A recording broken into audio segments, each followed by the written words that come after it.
आप देख सकते हैं। सो आज का हमारा टॉपिक बहुत इजी है और मेरे पास आपकी पंजाब टेक्स्ट बुक की जो बुक है वो हाथों में है। तो अब मैं इसके थ्रू जो सा आपको रीड करके एक एक पॉइंट जो सा है वो समझाऊंगा कि इसके अंदर इस पॉइंट का, इस स्पेसिफिक पॉइंट का क्या मतलब है। सो बिस्मिल्लाहिर्रहमानिर्रहीम, शुरू करते हैं हम। सबसे पहले फॉरवर्ड रिएक्शन और रिवर्स रिएक्शन आपकी बुक में आ रहा है, ये पेज नंबर 6 है। फॉरवर्ड रिएक्शन और रिवर्स रिएक्शन के दरमियान एक छोटा सा टेबल है। सबसे पहले forward, it is a reaction in which reactant react to form product. आप सबको अब पता है फॉरवर्ड रिएक्शन क्या है, जिसमें एक तरफ रिएक्टेंट हो और वो मिलकर जो उनसा है प्रोडक्ट बनाए, ठीक है। और इस तरह रिवर्स रिएक्शन क्या है, it is a reaction in which product react to produce reactant. Product वापस क्या बनाते हैं जी, वो रिएक्टेंट बनाते हैं। Second, it takes place from left to right, ये हमारे पास लेफ्ट टू राइट हो रहा है जी, ये भी आपको पता है। ये लेफ्ट साइड से प्रोसीड करता है और राइट साइड पे जाता है, मतलब यहाँ से ये लेफ्ट साइड एल से और ये राइट साइड है। हमारे पास forward reaction left to right और वो हमारे पास चलता है राइट टू लेफ्ट, ये आप सबको पता है। वो राइट टू लेफ्ट, ये लेफ्ट टू राइट, और ये रिवर्सेबल रिएक्शन की एक निशानी है और उसके अंदर डबल एरो से हम उसको शो करते हैं। Third, at initial state the rate of forward reaction is very fast. Yes, ये वो पॉइंट है जो हम अपने प्रीवियस लेक्चर के अंदर पढ़ रहे थे। अब आप सबको पता है, इनिशियल बोलते हैं इब्तदाई, शुरू की स्टेज के अंदर आप सबको पता है फॉरवर्ड रिएक्शन की स्पीड जो उनसी है वो ज्यादा होगी। और उसकी वजह क्या है, इसकी वजह आपको मैंने बताई थी, क्योंकि रिएक्टेंट की कंसंट्रेशन प्रोडक्ट से ज्यादा है तो ज्यादा तादाद में रिएक्टेंट प्रोडक्ट में चेंज होंगे। जब ज्यादा तादाद में रिएक्टेंट प्रोडक्ट में चेंज होंगे तो हमारे पास जो फॉरवर्ड रिएक्शन की स्पीड है वो ऑटोमेटिकली ज्यादा होगी। In the beginning the rate of reverse reaction is negligible. Yes, ये आपको पता है, नेग्लिजिबल का मतलब है ना होने के बराबर। आपका शुरू के अंदर जो फॉरवर्ड रिएक्शन की स्पीड थी बहुत तेज थी, लेकिन रिवर्स रिएक्शन की जो स्पीड है बिल्कुल ना होने के बराबर है। उसकी वजह यह है कि हमारे पास जो प्रोडक्ट हैं उनकी इतनी कंसंट्रेशन ही नहीं कि वो भारी तादाद के अंदर रिएक्टेंट में चेंज हो सके। सिंपल, जब वो बहुत थोड़े से हैं प्रोडक्ट स्टार्ट के अंदर, बाद में ज्यादा हो जाते हैं, तो बहुत थोड़े से प्रोडक्ट बहुत थोड़े से रिएक्टेंट में चेंज होंगे। ऑलमोस्ट नेग्लिजिबल, ना होने के बराबर प्रोडक्ट चेंज होंगे रिएक्टेंट के अंदर, तो इस वजह से उसकी स्पीड भी negligible. Last, it slows down gradually. आपको लास्ट लेक्चर के अंदर मैंने आपको ग्राफ बनाकर दिखाया था कि फॉरवर्ड रिएक्शन पहले तेज होता है, फिर आहिस्ता आहिस्ता वो gradually mean Aahista Aahista slow down हो जाता है, और इट स्पीड अप ग्रेजुअली। और जो रिवर्स रिएक्शन है वो आहिस्ता आहिस्ता स्पीड अप। पहले वो देखें वो नीचे था ग्राफ के अंदर, ये देखिए मैंने ग्राफ बनाया था, रिवर्स रिएक्शन मैंने नीचे से स्टार्ट किया था, फॉरवर्ड रिएक्शन मैंने ऊपर से स्टार्ट किया था, क्योंकि इसका रेट ज्यादा था। जैसे जैसे टाइम चलता गया ये स्लो होता गया, और जैसे जैसे हमारे पास टाइम जाता गया हमारे पास रिवर्स रिएक्शन जो है वो इंक्रीज होता गया। That is all about forward and reverse reaction. ये फॉरवर्ड और रिवर्स रिएक्शन की जो सी है हमारे पास हो गया सब डिटेल कंसेप्ट। अब हम चलते हैं macroscopic characteristic of dynamic equilibrium. ये थोड़ा से समझने वाले हैं। इसके लिए मैं पहले व्हाइट बोर्ड को रेज कर दूं, क्योंकि हमें थोड़ा व्हाइट बोर्ड की इस्तेमाल की जरूरत पड़ेगी इस टॉपिक को समझाने के लिए। अच्छा, मैक्रोस्कोपिक, मैक्रो वर्ड याद रखिए, मैक्रो बोलते हैं किसी बड़ी चीज। मैक्रोस्कोपिक कैरेक्टरिस्टिक्स बोलते हैं खसूसियात of dynamic equilibrium. Dynamic equilibrium आपको पता है क्या है। डायनामिक इक्विलिब्रियम वो इक्विलिब्रियम स्टेट की टाइप है जिसके अंदर rate of forward reaction equal होता है रेट ऑफ रिवर्स रिएक्शन के, दोनों हो रहे हैं बट इन ऑपोजिट डायरेक्शन। ये आपको पिछले प्रीवियस लेक्चर के अंदर मैंने आपको समझाया था कि rate of forward and rate of reverse reaction keep on taking place, हो रहे हैं साइमल्टेनियसली, लेकिन एक दूसरे के बिल्कुल ऑपोजिट। इस तरह की स्टेट को हम बोलते हैं डायनामिक इक्विलिब्रियम स्टेट। इसकी कुछ बड़ी बड़ी खसूसियात जो हाईलाइट, जो हमें मेजर इसकी, मतलब यहां पर माइक्रोस्कोपिक से आप ये भी ले सकते हैं कि मेजर करैक्टरिस्टिक जो खसूसियात हैं वो हमने जो है आज स्टडी करनी है, वेरी इजी। सो स्टार्ट करते हैं। An equilibrium is achieved only in close system in which substance can neither leave nor enter. ये मैं बिल्कुल आपकी बुक से जो है वन बाय वन समझा रहा हूं। ये बोर्ड के लिहाज से बहुत इंपॉर्टेंट शॉर्ट है, राइट डाउन कर लें आप। ये शॉर्ट बोर्ड में आ भी चुका है, पंजाब बोर्ड की बात कर रहा हूं। Why equilibrium is only achieve in close system, कि हमारे पास इक्विलिब्रियम सिर्फ क्लोज सिस्टम में ही क्यों आता है। अच्छा, अब उसका उन्होंने ये लिखा हुआ है equilibrium is achieve only in close system, उसका जवाब लिखा हुआ है in which substance can neither leave nor enter. इसका क्या मतलब है ये मैं आपको समझाता हूं। अपने प्रीवियस लेक्चर के अंदर ये मैंने एक्सपेरिमेंटल स्टेट बनाई थी, ये देखिए ये फ्लास्क है, ये इसके अंदर मैंने कैल्शियम, मैं प्रीवियस लेक्चर की बात कर रहा हूं, ये देखिए कैल्शियम ऑक्साइड डाली थी और कार्बन डाइऑक्साइड डाली थी, आपको याद है। और हमारे पास संगमरमर का के अंदर एक जो कंपाउंड होता है लाइमस्टोन, कैल्शियम कार्बोनेट बन गया था और मैंने इसको हीट अप किया था और ये वापस चेंज हो गया था कैल्शियम ऑक्साइड और कार्बन डाइऑक्साइड। मतलब हमारे पास फॉरवर्ड रिएक्शन भी हुआ और वापस रिवर्स रिएक्शन भी हुआ। लेकिन एक चीज मैंने आपको पिछले लेक्चर में नहीं बताई थी, मैंने कहा जब ये लेक्चर आएगा तब मैं बताऊंगा। ये फॉरवर्ड और रिवर्स रिएक्शन यूं नहीं होगा, इसके लिए एक और कंडीशन अप्लाई है, वो ये है कि मुझे इस पूरे के पूरे सिस्टम को क्लोज करना पड़ेगा। क्लोज मीन शट डाउन, ऊपर से बंद करना पड़ेगा। ये मैंने ऊपर से बंद कर दिया।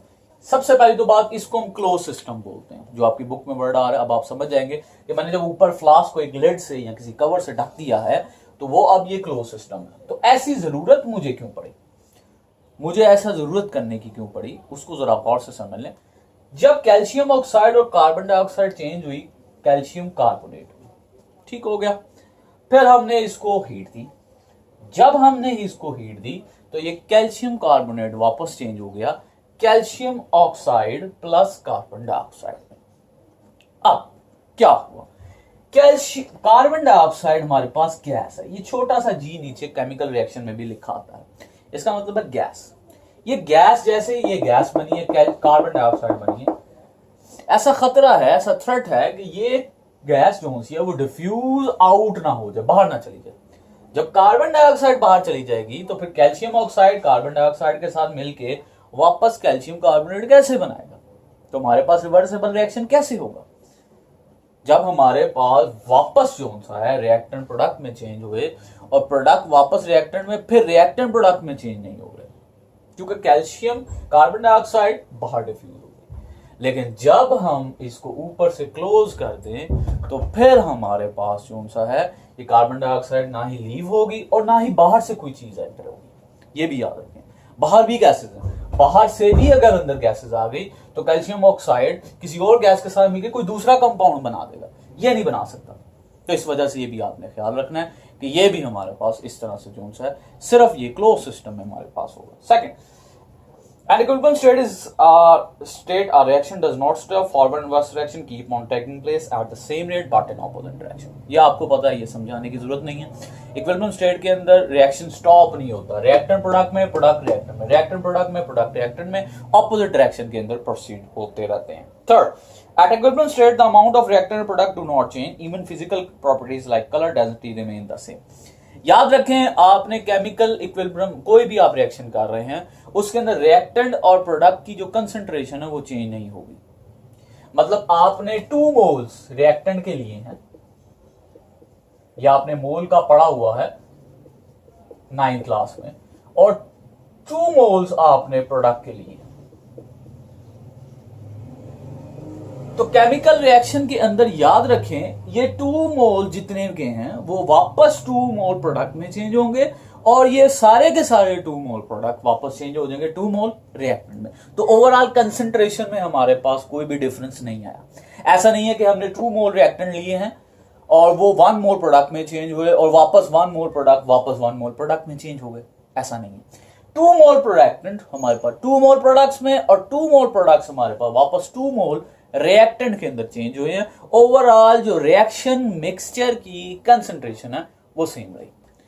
फोर्थ, और इवन यस उसकी जो फिजिकल प्रॉपर्टीज हैं वो भी चेंज नहीं हुई। लेट्स सपोज अगर आप एक वाटर मॉलिक्यूल ले रहे हैं तो वाटर मॉलिक्यूल की जो फिजिकल कैरेक्टरिस्टिक है, कलर है उसका, टेस्ट है, कुछ भी उसका ऑर्डर है, वो उसके अंदर चेंज नहीं होगा।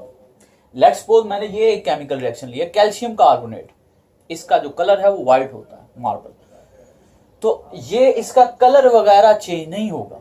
मतलब ये नहीं है कि एक दफा कैल्शियम कार्बोनेट बन गया और जब वो वापस कैल्शियम ऑक्साइड और कार्बन डाइऑक्साइड में चेंज हुआ और इन्होंने मिलकर फिर वापस कैल्शियम कार्बोनेट बनाया, तो अब जो कैल्शियम कार्बोनेट आया उसके फिजिकल प्रॉपर्टी मतलब कलर वगैरह डिफरेंस है। नो, ऐसा नहीं होगा, कुछ भी फर्क नहीं आएगा रिएक्शन मिक्सचर पे। An equilibrium state is attainable from either way starting from reactant और फ्रॉम प्रोडक्ट। अच्छा, ये एक बात याद रखें, आपको पता है हमारे पास रिवर्सिबल रिएक्शन के अंदर रिएक्टेंट प्रोडक्ट में, प्रोडक्ट रिएक्टेंट में चेंज होता है। तो हमारे पास ये जरूरी नहीं है कि इक्विलिब्रियम हमारे पास मतलब रेट ऑफ रिवर्स रिएक्शन और rate of product reaction, rate of forward reaction जो उनसे वो इक्वल हो जाएंगे रिएक्टेंट से स्टार्ट करते हैं। नो, प्रोडक्ट से रिएक्टेंट की तरफ भी इक्विलिब्रियम आ सकता है, मतलब दोनों की स्पीड इक्वल हो सकती है, और रिएक्टेंट से प्रोडक्ट की तरफ भी आ सकता है। That is all. Equilibrium state can be disturbed again and achieved under the given condition of concentration, pressure and temperature। याद रखें, हमारे पास जो इक्विलिब्रियम है वो प्रेशर और टेम्परेचर के ऊपर डिफरेंस डिपेंड करता है। अगर आप टेम्परेचर बढ़ा रहे हैं, जैसे कि ये केमिकल रिएक्शन है, तो इसके ऊपर जाहिर सी बात है बहुत ज्यादा इफेक्ट होगा, तो ये एक्सटर्नल फैक्टर्स के ऊपर बहुत ज्यादा इफेक्ट करता है।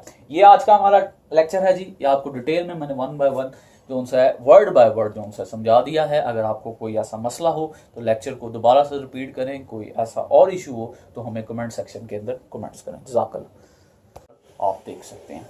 सो आज का हमारा टॉपिक बहुत इजी है और मेरे पास आपकी पंजाब टेक्स्ट बुक की जो बुक है वो हाथों में है।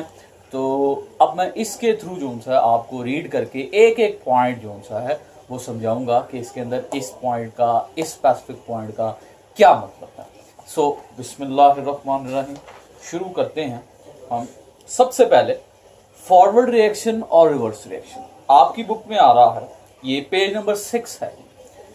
फॉरवर्ड रिएक्शन और रिवर्स रिएक्शन के दरमियान एक छोटा सा टेबल है। सबसे पहले forward, it is a reaction in which reactant react to form product. आप सबको अब पता है फॉरवर्ड रिएक्शन क्या है, जिसमें एक तरफ रिएक्टेंट हो और वो मिलकर जो उनसे है प्रोडक्ट बनाए, ठीक है। और इसका रिवर्स रिएक्शन क्या है, it is a reaction in which product react to produce reactant. Product वापस क्या बनाते हैं जी, वो रिएक्टेंट बनाते हैं। Second, it takes place from left to right, ये हमारे पास लेफ्ट टू राइट हो रहा है जी, ये भी आपको पता है। ये लेफ्ट साइड से प्रोसीड करता है और राइट साइड पे जाता है, मतलब यहाँ से ये लेफ्ट साइड एल से और ये राइट साइड है। हमारे पास forward reaction left to right और वो हमारे पास चलता है राइट टू लेफ्ट, ये आप सबको पता है। वो राइट टू लेफ्ट, ये लेफ्ट टू राइट, और ये रिवर्सेबल रिएक्शन की एक निशानी है और उसके अंदर डबल एरो से हम उसको शो करते हैं। Third, at initial state the rate of forward reaction is very fast. Yes, ये वो पॉइंट है जो हम अपने प्रीवियस लेक्चर के अंदर पढ़ रहे थे। अब आप सबको पता है, इनिशियल बोलते हैं इब्तदाई, शुरू की स्टेज के अंदर आप सबको पता है फॉरवर्ड रिएक्शन की स्पीड जो उनकी है वो ज्यादा होगी। और उसकी वजह क्या है, इसकी वजह आपको मैंने बताई थी, क्योंकि रिएक्टेंट की कंसंट्रेशन प्रोडक्ट से ज्यादा है तो ज्यादा तादाद में रिएक्टेंट प्रोडक्ट में चेंज होंगे। जब ज्यादा तादाद में रिएक्टेंट प्रोडक्ट में चेंज होंगे तो हमारे पास जो फॉरवर्ड रिएक्शन की स्पीड है वो ऑटोमेटिकली ज्यादा होगी। In the beginning the rate of reverse reaction is negligible. Yes, ये आपको पता है, नेग्लिजिबल का मतलब है ना होने के बराबर। आपका शुरू के अंदर जो फॉरवर्ड रिएक्शन की स्पीड थी बहुत तेज थी, लेकिन रिवर्स रिएक्शन की जो स्पीड है बिल्कुल ना होने के बराबर है। उसकी वजह यह है कि हमारे पास जो प्रोडक्ट हैं उनकी इतनी कंसंट्रेशन ही नहीं कि वो भारी तादाद के अंदर रिएक्टेंट में चेंज हो सके।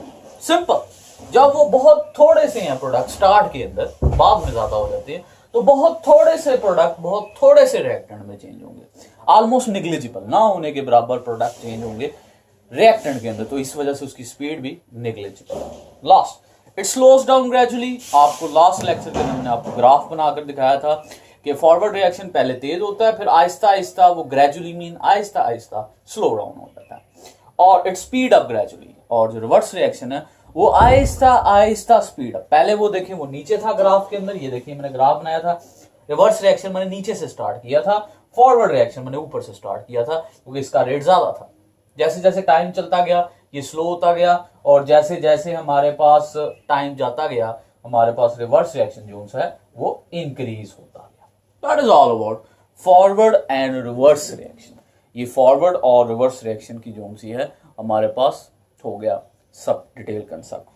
अब हम चलते हैं macroscopic characteristic of dynamic equilibrium. ये थोड़ा से समझने वाले हैं इसके लिए मैं पहले व्हाइट बोर्ड को रेज कर दूं, क्योंकि हमें थोड़ा व्हाइट बोर्ड की इस्तेमाल की जरूरत पड़ेगी इस टॉपिक को समझाने के लिए। अच्छा, मैक्रोस्कोपिक, मैक्रो वर्ड याद रखिए, मैक्रो बोलते हैं किसी बड़ी चीज, मैक्रोस्कोपिक कैरेक्टरिस्टिक्स बोलते हैं खसूसियात of dynamic equilibrium. Dynamic equilibrium आपको पता है क्या है। डायनामिक इक्विलिब्रियम वो इक्विलिब्रियम स्टेट की टाइप है जिसके अंदर rate of forward reaction equal होता है रेट ऑफ रिवर्स रिएक्शन के, दोनों हो रहे हैं बट इन ऑपोजिट डायरेक्शन। ये आपको पिछले प्रीवियस लेक्चर के अंदर मैंने आपको समझाया था कि rate of forward and rate of reverse reaction keep on taking place, हो रहे हैं साइमल्टेनियसली, लेकिन एक दूसरे के बिल्कुल ऑपोजिट। इस तरह की स्टेट को हम बोलते हैं डायनामिक इक्विलिब्रियम स्टेट। इसकी कुछ बड़ी बड़ी खसूसियात जो हाईलाइट, जो हमें मेजर इसकी, मतलब यहां पर माइक्रोस्कोपिक से आप ये भी ले सकते हैं कि मेजर करैक्टरिस्टिक जो खसूसियात हैं वो हमने जो है आज स्टडी करनी है, वेरी इजी। सो स्टार्ट करते हैं। An equilibrium is achieved only in close system in which substance can neither leave nor enter. ये मैं बिल्कुल आपकी बुक से जो है वन बाय वन समझा रहा हूं। ये बोर्ड के लिहाज से बहुत इंपॉर्टेंट शॉर्ट है, राइट डाउन कर लें आप। ये शॉर्ट बोर्ड में आ भी चुका है, पंजाब बोर्ड की बात कर रहा हूं। Why equilibrium is only achieve in close system, कि हमारे पास इक्विलिब्रियम सिर्फ क्लोज सिस्टम में ही क्यों आता है। अच्छा, अब उसका उन्होंने ये लिखा हुआ है, equilibrium is achieve only in close system, उसका जवाब लिखा हुआ है in which substance can neither leave nor enter.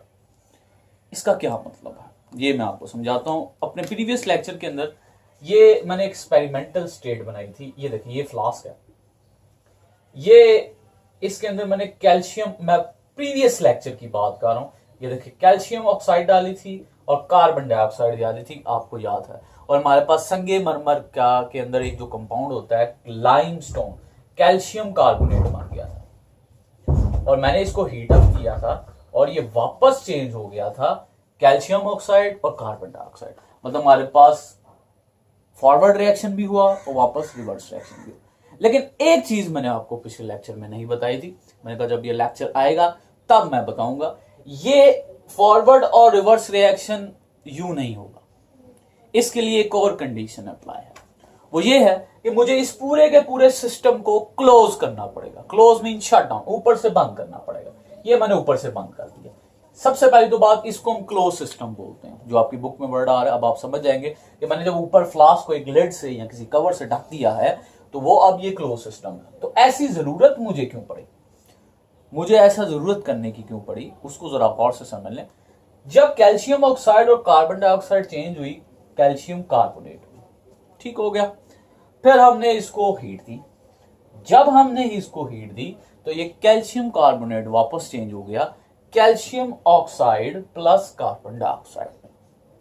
अब क्या हुआ, कैल्शियम कार्बन डाइऑक्साइड हमारे पास गैस है। ये छोटा सा जी नीचे केमिकल रिएक्शन में भी लिखा आता है, इसका मतलब है गैस। ये गैस, जैसे ये गैस बनी है, कार्बन डाइऑक्साइड बनी है, ऐसा खतरा है, ऐसा थ्रेट है कि ये गैस जो है वो डिफ्यूज आउट ना हो जाए, बाहर ना चली जाए। जब कार्बन डाइऑक्साइड बाहर चली जाएगी तो फिर कैल्शियम ऑक्साइड कार्बन डाइऑक्साइड के साथ मिलके वापस कैल्शियम कार्बोनेट कैसे बनाएगा। तो हमारे पास रिवर्सिबल रिएक्शन कैसे होगा, जब हमारे पास वापस जो है रिएक्टेंट प्रोडक्ट में चेंज हुए और प्रोडक्ट वापस रिएक्टेंट में, फिर रिएक्टेंट प्रोडक्ट में चेंज नहीं हो गए क्योंकि कैल्शियम कार्बन डाइऑक्साइड बाहर डिफ्यूज हो गई। लेकिन जब हम इसको ऊपर से क्लोज कर दें तो फिर हमारे पास जो सा है ये कार्बन डाइऑक्साइड ना ही लीव होगी और ना ही बाहर से कोई चीज एंटर होगी। ये भी याद रखें, बाहर भी गैसेज हैं, बाहर से भी अगर अंदर गैसेज आ गई तो कैल्शियम ऑक्साइड किसी और गैस के साथ मिलकर कोई दूसरा कंपाउंड बना देगा, ये नहीं बना सकता। तो इस वजह से ये भी आपने ख्याल रखना है कि ये भी हमारे पास इस तरह से जो है सिर्फ ये क्लोज सिस्टम में हमारे पास होगा। Second, an equilibrium state is state a reaction does not stop, forward and reverse reaction keep on taking place at the same rate but in opposite direction। ये आपको पता है, ये समझाने की जरूरत नहीं है। इक्विलिब्रियम स्टेट के अंदर रिएक्शन स्टॉप नहीं होता, रिएक्टेंट प्रोडक्ट में, प्रोडक्ट रिएक्टेंट में, रिएक्टेंट प्रोडक्ट में, प्रोडक्ट रिएक्टेंट में, ऑपोजिट डायरेक्शन के अंदर प्रोसीड होते रहते हैं। Third, at equilibrium state the amount of reactant and product do not change, even physical properties like color density remain the same। याद रखें, आपने केमिकल इक्विलिब्रियम कोई भी आप रिएक्शन कर रहे हैं उसके अंदर रिएक्टेंट और प्रोडक्ट की जो कंसंट्रेशन है वो चेंज नहीं होगी। मतलब आपने 2 मोल्स रिएक्टेंट के लिए हैं, या आपने मोल का पढ़ा हुआ है 9th क्लास में, और 2 मोल्स आपने प्रोडक्ट के लिए। तो केमिकल रिएक्शन के अंदर याद रखें, ये 2 मोल जितने के हैं वो वापस 2 मोल प्रोडक्ट में चेंज होंगे, और ये सारे के सारे 2 मोल प्रोडक्ट वापस चेंज हो जाएंगे 2 मोल रिएक्टेंट में। तो ओवरऑल कंसंट्रेशन में हमारे पास कोई भी डिफरेंस नहीं आया।